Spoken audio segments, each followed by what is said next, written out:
Muito bem, meus queridos irmãos, a paz do Senhor a todos. Vamos lá, vamos dar continuidade a mais uma leitura deste livro do Dr. Martin Lloyd Jones, que é As Grandes Doutrinas Bíblicas. Ele vai tratar neste livro de mais ou menos 470 páginas sobre a doutrina do Deus Pai e do Deus Filho, tá bom? E eu vou ler com os irmãos, não todo o capítulo, ele é longo, né? Mas o capítulo de número 2 ele vai tratar sobre revelação. E aí vamos ver o que o Dr. Martiloni vai falar sobre este tema, sobre esta doutrina bíblica. O segundo capítulo deste livro é a revelação. Talvez seja aconselhável conservarmos em nossa mente as palavras que se encontram em Atos, capítulo 14, os versículos 15 a 17. Abre aspas, e dizendo: varões, por que fazeis essas coisas? Nós também somos homens como vocês, como vós, sujeitos às mesmas paixões, e vos anunciamos que vos convertais dessas vaidades ao Deus vivo, que fez o céu e a terra e o mar e tudo quantos há neles, o qual nos tempos passados deixou andar todas as gentes em seus próprios caminhos e, contudo, não se deixou a si mesmo sem testemunho, beneficiando-vos lá do céu, dando-vos chuvas e tempos frutíferos, enchendo de mantimentos e de alegria os vossos corações. Atos capítulo 14, dos versículos 15 e 17. Fecha aspas. Ora, qualquer consideração das doutrinas bíblicas, bem como da doutrina cristã em geral, obviamente se preocupa, finalmente, com esta grande pergunta: como é possível conhecermos a Deus? A exclamação está aí no coração humano, como expresso tão perfeitamente por Jó. Abre aspas. Ah, se eu soubesse que o poderia achar. Fecha aspas.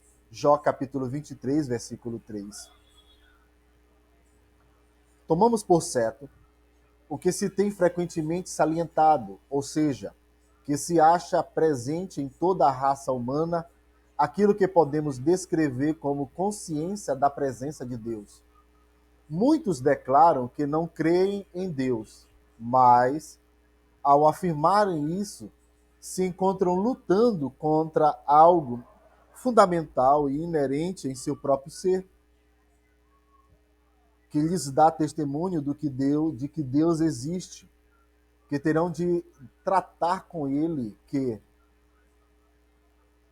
de modo ou de outro, terão de vir e entrar em acordo com ele, ainda que tal acordo lhe venha a ser uma completa negação dele. Aqui, pois, afirmo que está algo que é básico à natureza humana e fundamental em todo o gênero humano. É esta consciência da presença de Deus. Este pressentimento acerca de Deus é algo que abençoa homens e mulheres, ou então os atormenta. E todos têm de enfrentar esse algo. Os que se preocupam com isso e os que anseiam por encontrar e conhecer a Deus são confrontados por duas possíveis formas de o seguirem. A primeira, aquele que nos surge instintivamente em razão de nossa condição decaída. Consiste em crermos que nós, por nossos próprios esforços e buscas, podemos encontrar Deus. E desde os primórdios da história, homens e mulheres têm se engajado nessa aventura. Eles têm procedido assim, fazendo uso de dois métodos principais.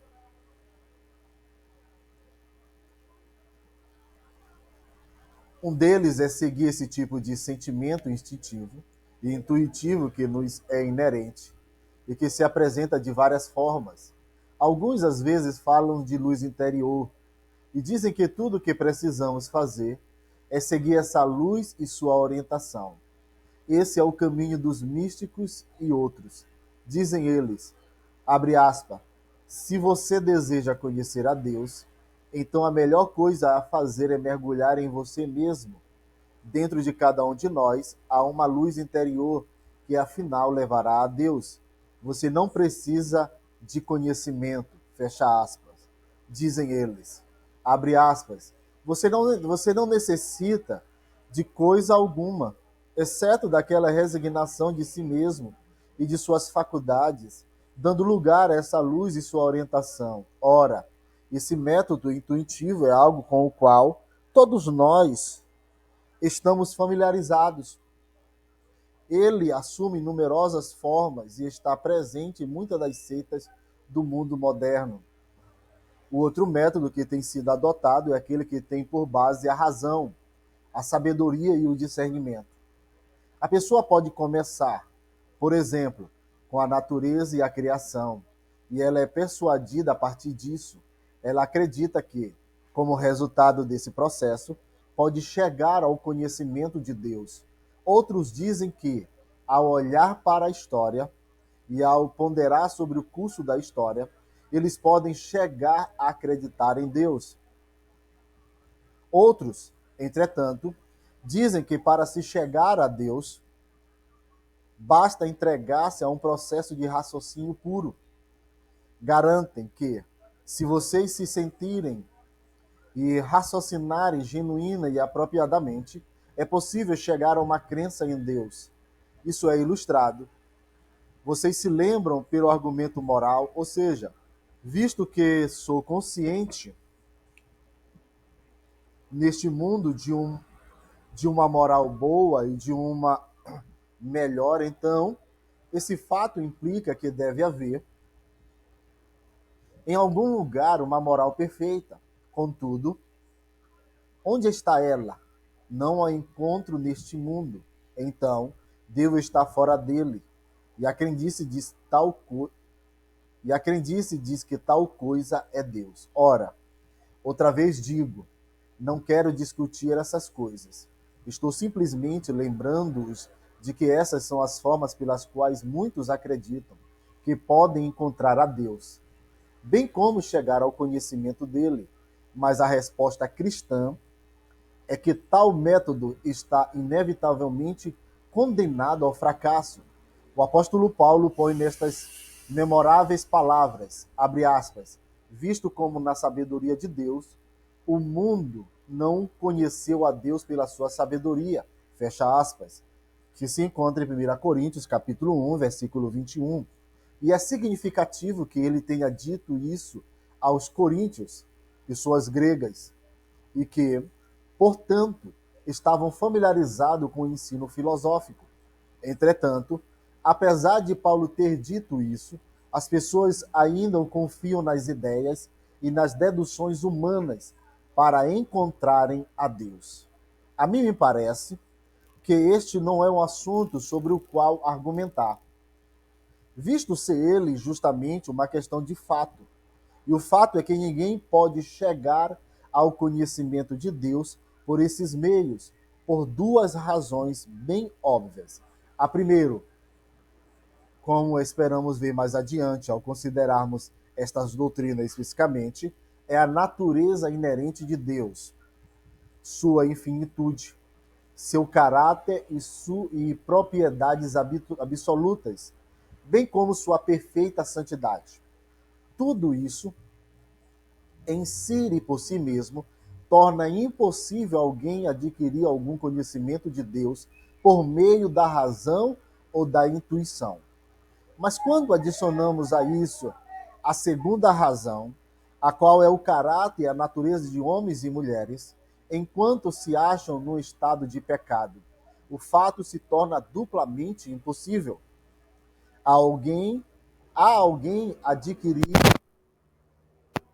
Torna impossível a alguém adquirir algum conhecimento de Deus por meio da razão ou da intuição. Mas quando adicionamos a isso a segunda razão, a qual é o caráter e a natureza de homens e mulheres, enquanto se acham no estado de pecado, o fato se torna duplamente impossível. A mente humana é por demais diminuta para abarcar ou apropriar-se de Deus e para compreendê-lo. E quando compreendemos que, em razão da queda, todas as dificuldades e poderes humanos ficaram afetados pelo pecado e pela inimizade natural, então, repito, o conhecimento de Deus através da diligência humana se torna uma completa impossibilidade. A Bíblia sempre afirmou isso, e, no entanto, muitos, em sua insensatez, ainda prosseguem tentando esses métodos obsoletos, os quais já demonstraram ser um fracasso. Portanto, é indispensável que estabeleçamos este postulado. A nossa única esperança de conhecer a Deus genuinamente consiste em que Ele graciosamente queira revelar-se a nós, e o ensino cristão assevera que Deus já o fez. Por isso, é evidente que a primeira doutrina que precisamos considerar juntos é a doutrina bíblica da revelação. Não posso chegar-me a Deus pela via de meus próprios e desamparados esforços. Sou dependente de que Deus se revela. A questão é, ele o fez? E a resposta é sim, ele o fez, e a Bíblia nola confirma. Muito bem, meus queridos, graças a Deus por mais uma leitura introdutória do segundo capítulo deste livro maravilhoso, queridos. Deus Pai, Deus Filhos, as grandes doutrinas bíblicas do Dr. Martin Lloyd Jones, tá bom? Que Deus em Cristo vos abençoe. Amém.